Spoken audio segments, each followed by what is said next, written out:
शनि का ये पर्वत क्षेत्र यानी कि सैटर्न का ये माउंट जब तिलक धारण कर ले तो ये किस प्रकार से आपके जीवन को प्रभावित करता है। देखो, ये जो क्षेत्र है ना, यहाँ पे अलग अलग तरीके से बाकी ग्रह क्षेत्र भी और रेखाएं भी तिलक ग्रहण करती हैं। जैसे भाग्य रेखा के साथ संयोग करे हृदय रेखा, तो उस समय पूर्ण विष्णु तिलक के रूप में यहाँ पे उपस्थित हो जाती है। अगर भाग्य रेखा संयोग ना कर रही हो तो हृदय रेखा स्वयं से एक अर्ध तिलक की उपस्थिति यहाँ पे पैदा कर देती है, जिससे संबंधित वीडियो जो हमारे हैं उसके द्वारा आप समझ सकते हैं।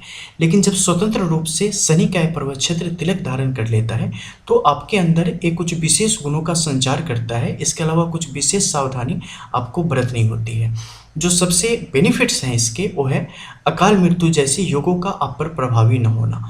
जब भी एक पूर्ण दोषमुक्त तिलक की उपस्थिति होगी तो ऐसे लोगों को एक विशेष कवच की प्राप्ति होती है, रक्षा कवच की तरह जिसे आप समझ सकते हैं, जो कि आपको हर एक प्रकार की आपके जीवन पर आने वाले संकट को टालने का कार्य करता है और आपको बाल बाल उनसे बचा के, दुर्भाग्यपूर्ण परिस्थितियों से बचा के आगे की तरफ लेते हुए चला जाता है। इसके अलावा आपके लिए हमेशा संभावनाओं के द्वार खुले होते हैं। आप कभी भी विकट परिस्थिति में फंस के रुकते नहीं, आप हमेशा निकलते हुए चले जाते हैं और अगर कहीं एक दरवाजा बंद मिले तो 100 दरवाजे आपके लिए वहां पर नए खुल जाते हैं। इस कारण रुकावट न होने के कारण आप अपने जीवन में सतत विकास के पथ पे आगे की तरफ बढ़ते होते हैं। आप लोग खुद पे अगर पूर्ण निष्ठा और भरोसा विश्वास के साथ बने रहें और अपना कार्य करें तो आप अपने जीवन में तमाम प्रकार की सफलताएं प्राप्त करने की स्थिति में आ जाते हैं। लेकिन आप अगर कहीं से भी आलस्य धारण करते हैं और किसी अन्य के भरोसे अपने काम को आगे बढ़ते हुए देखना चाहते हैं या भरोसा करते हैं तो वैसी परिस्थितियों में आप जीवन में कहीं ना कहीं अटक जाते हैं और आपके लिए परेशानियां वहां से खड़ी होनी शुरू हो जाती है। तो आप लोगों को हमेशा खुद पे ही भरोसा करके और पूर्ण विश्वास के साथ, चाहे परिस्थितियां कितनी भी प्रतिकूल मालूम हो रही हो, लेकिन उसे बस करते रहना है। सोचना नहीं है कि फल हमें क्या मिलेगा, ठीक है, बस आपने करते रहना है और वो चीज़ें फिर आपको दिखाएगी कि आप में कितनी संभावनाएं हैं और आपके लिए किसी ने क्या सोच के रखा है, ठीक है।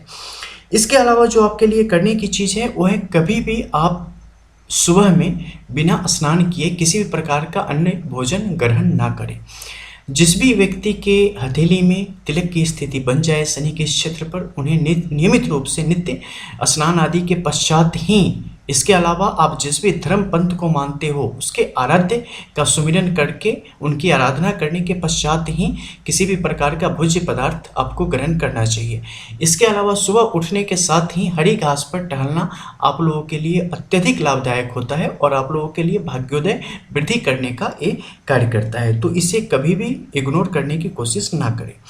इसके अलावा आपकी वाणी को ये प्रभावी बनाता है, ठीक है। आप अगर किसी को दुखी होके या ऐसी स्थिति में जिस समय बात आपके दिल से निकल रही हो किसी को कुछ बोलेंगे ना, उसे वो चीज़ें किसी न किसी तरीके से उस पर पड़ जानी है, ठीक है, और उसे हो जानी है। कुछ अच्छी बात बोलोगे तो होने में थोड़ी देर लगेगी, लेकिन अगर कुछ बुरा बोल दोगे ना तो तत्क्षण उस पर हो जाएगा प्रभाव उसका, और उसका जो उस पर तो जो होगा ही, लेकिन उसका बुरा प्रभाव फिर आपके जीवन पर भी कहीं ना कहीं लौट के आएगा, ठीक है। तो आपको कभी भी कोई कितना भी मूर्ख, दुष्ट, कैसा भी कपटी व्यक्ति मिल जाए, आप अपनी वाणी पर संयम बना के रखें हमेशा, ठीक है। गुस्से में किसी को भी कुछ भी ना कह दें, नहीं तो फिर उसकी ज़िंदगी के लाले पड़ जाने हैं वहाँ पे, ठीक है। तो इन चीज़ों से आपको बचना चाहिए।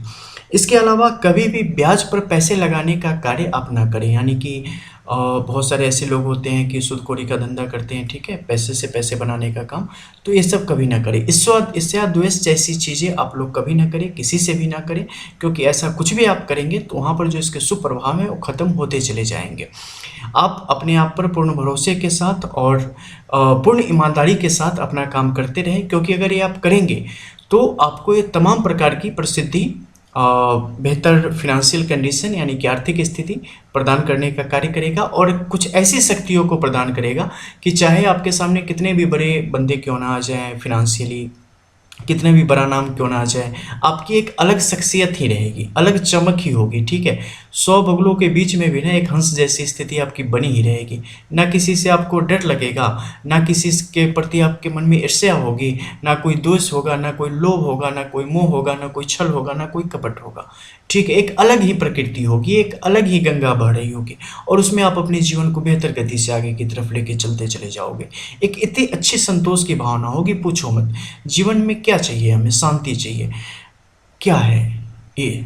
दुखों से पार हो जाना, इच्छाओं से छूट जाना, इस सारी चीज़ों की तरफ आपको ये बढ़ाने का कार्य करता है। एक तरह से समझ लो ना कि जब कई सारे जन्मों के पुण्य इकट्ठे होते हैं ना, तो कुछ शुभ चिन्ह उपस्थित होते हैं, और उसमें भी शनि के इस क्षेत्र में जब कुछ बेहतर चिन्ह उपस्थित हो जाए दोष मुक्त अवस्था में, तो समझ लो कि पता नहीं कोटि कोटि जन्मों के पुण्य प्रताप का फल आपके जीवन में वहाँ पे आ जाता है।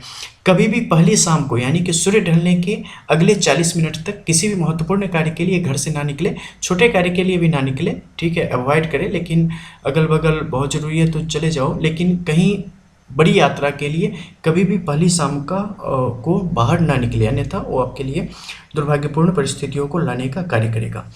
कोई भी अहम फैसला जीवन का लेना हो तो हमेशा प्रातः काल में आपको लेना चाहिए, क्योंकि जैसे जैसे शाम बीतती है ना, आप महसूस करेंगे कि आपकी ऊर्जा कहीं ना कहीं कम होती चली जाती है। सुबह में आप जितने एनर्जेटिक होते हो ना, 3 4 5 बजते बजते शाम की आप धीरे धीरे स्लो हो जाते हो, और जैसे ही रात का 8 9 बजता है आप फिर से एक्टिव होना शुरू होते हो।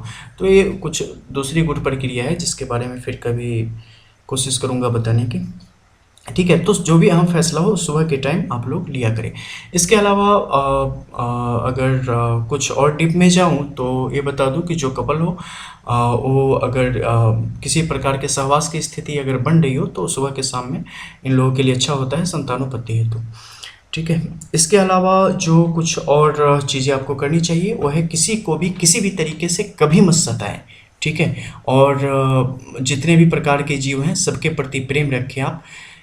फल की चिंता मत करो, उन्होंने कहा था ना पार्थ, तुम बस कर्म करो, फल की चिंता मत करो। वही बस बता रहा हूँ, जो कहा है ना बस वो करना। ये मत सोचना कि इसका मिलेगा क्या, क्योंकि जो मिलेगा ना वो सोचा नहीं होगा।